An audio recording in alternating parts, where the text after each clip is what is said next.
I think it's fair to say that when I bought NCAA Football 14 on launch day, I wasn't anticipating it being a game I would play nearly a decade later. But as you are aware, a series of unfortunate events for Electronic Arts made this game the last of its kind. Unlike the Madden series, which essentially offers a $60 roster update with minimal gameplay improvements, EA can't even provide that much for the NCAA Football community. So enthusiasts, content creators, and modders took matters into their own hands, constantly pumping new life into the game and seeing how far they can push its limits.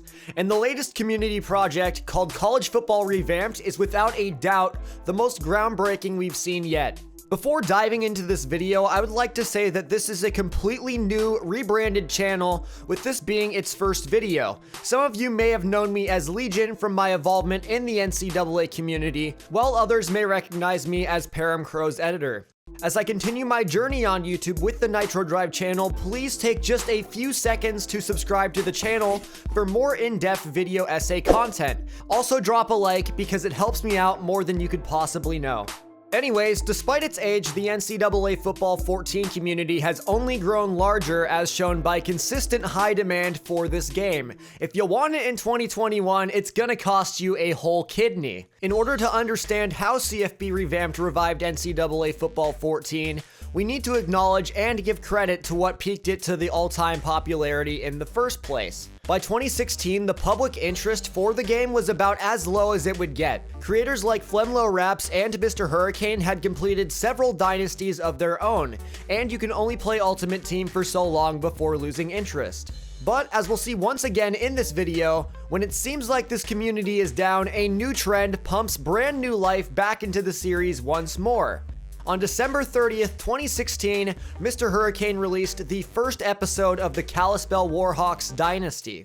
This series is beloved for many reasons, such as its immersion, depth, and production quality, but in hindsight, the success of this series alone is one of the main reasons that the NCAA community has reached where it is today, and helped give CFB Revamped the interest and audience it needed to be as groundbreaking as it has been.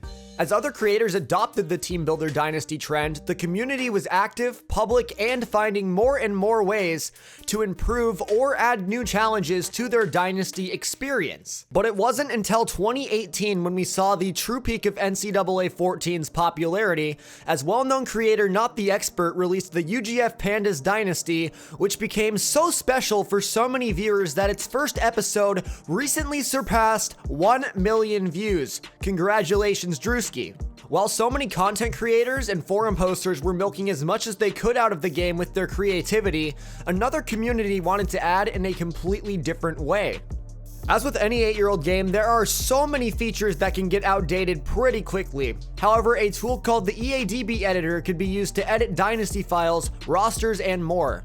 But the discovery of the ability to edit uniforms and stadiums externally, and even add a college football playoff, was enough of a step in the right direction for the CFB Revamped project to be born. What started as a July 2018 release to add teams such as Appalachian State and Coastal Carolina to the game's roster progressed into updating uniforms and stadiums, but it still hadn't generated nearly enough excitement to keep many people, myself included, from slowly losing interest in the game. 2020 was the year when I thought the glory days would be over.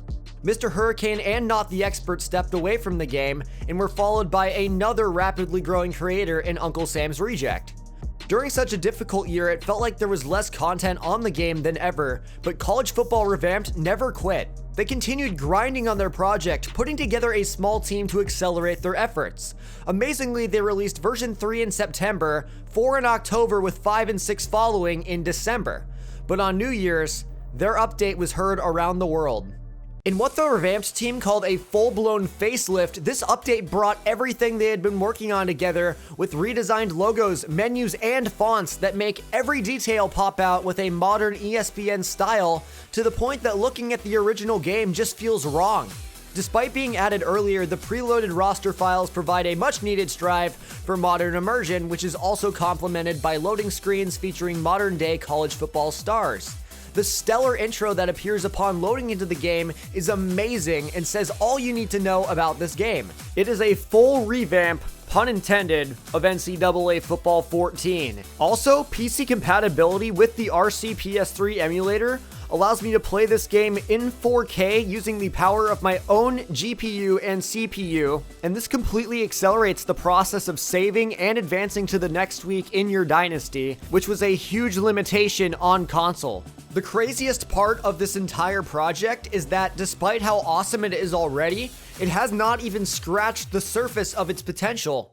Aside from having 4 releases planned to finish updating the uniforms for the remaining teams, they are also working on a utility mod that will completely automate the process of adding a 4-team and even 8-team playoff. Essentially, you can do something in a click of a button that would take an average of about an hour to do in the EADB Editor. Even though this was completely manageable to do before, if the mod team finds other ways like these to automate processes, such as adding custom recruiting classes and transferring players, we can only hope that it will lead to new discoveries that will inspire new implementations, such as the transfer portal system. That's not confirmed, just an idea. While there is a lot of work to be done, it's become clear that as long as there's a community for this game, we will find new ways to keep bringing it back to life, possibly even beyond the point that we get a new NCAA game if it turns out to be like the recent Madden games have. The NCAA tried to shut down our passion with lawsuits. EA tried to end the team builder craze by shutting down their servers. Various indie companies even took our money by promising a new game and not delivering. But even through all of it, sometimes it just takes some nerds on the internet, from creator to the coder, to make a difference. Once again, please drop a like and subscribe if you enjoyed the video. It took a lot of work, so it'd be greatly appreciated, and comment down below any video recommendations you may have for the essay variety. Thanks for watching. Have a great day.